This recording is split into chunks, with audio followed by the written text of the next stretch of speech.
નમસ્કાર ખેડૂત મિત્રો, બજરંગ એગ્રો સેન્ટર કેરાડા પાટિયા આપનું હાર્દિક સ્વાગત કરે છે। મિત્રો આજે આપણે તરબૂચના ફિલ્ડની પહેલી વિઝિટમાં આવ્યા છીએ કાલીમડા ગામની અંદર। તો મિત્રો ફિલ્ડ વિઝિટની અંદર અત્યારે ઉગાવો પણ બહુ સારો છે, જર્મિનેશન બહુ ખૂબ સારું આવ્યું છે। પણ જોતા જોતા અમને એક વસ્તુ એવી ધ્યાને પડી છે કે તરબૂચના અમુક છોડ આ રીતના મિત્રો સુકાઈ જાય છે। તમે જોઈ શકો છો આ રીતના અમુક છોડ સુકાઈ જાય છે। આનું કારણ મિત્રો એ હોઈ શકે છે કે આ ડમ્પિંગ ઓફ હોઈ શકે, એટલે કે આપણે દેશી ભાષામાં કહીએ તો લીલો સુકારો।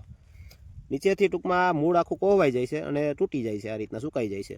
આને ડમ્પિંગ ઓફ એટલે કે લીલો સુકારો કહેવામાં આવે છે। તો મિત્રો આ ડમ્પિંગ ઓફના લક્ષણોની વાત કરીએ તો મૂળ આપણે કોઈ પણ છોડ ઉપાડીએ એટલે મૂળ નીચેથી કોહવાઈ ગયેલું લાગે અને તેની અંદર ફૂગ રહેલી હોય છે। તો આ એમના લક્ષણો છે। આવા લક્ષણો તમારા ખેતરની અંદર પણ તરબૂચમાં જણાતા હોય તો એની યોગ્ય માવજત કરવી ખૂબ જરૂરી છે। અને તેમના માવજતની આપણે વાત કરીએ તો તેની અંદર મારી દ્રષ્ટિએ તો બેસ્ટ બેક્ટેરિયા રહી છે। તમે પાણીનો ટાઈમ થયો હોય તો ડ્રીપ દ્વારા અથવા તો ડ્રિન્ચિંગ કરીને આની અંદર એશિયાડોન બાયોકેર કંપનીના પીડોન કરીને બેક્ટેરિયા આવે છે, આ બેક્ટેરિયાનું ડ્રિન્ચિંગ અથવા તો ડ્રીપમાં ચડાવી અને છોડ સુધી પહોંચાડવાથી બહુ મસ્ત રિઝલ્ટ મળે છે તેમના। અને બાકી તમે રાસાયણિક વસ્તુનો પણ આની અંદર બ્લુ કોપરનો ઉપયોગ કરી શકો છો।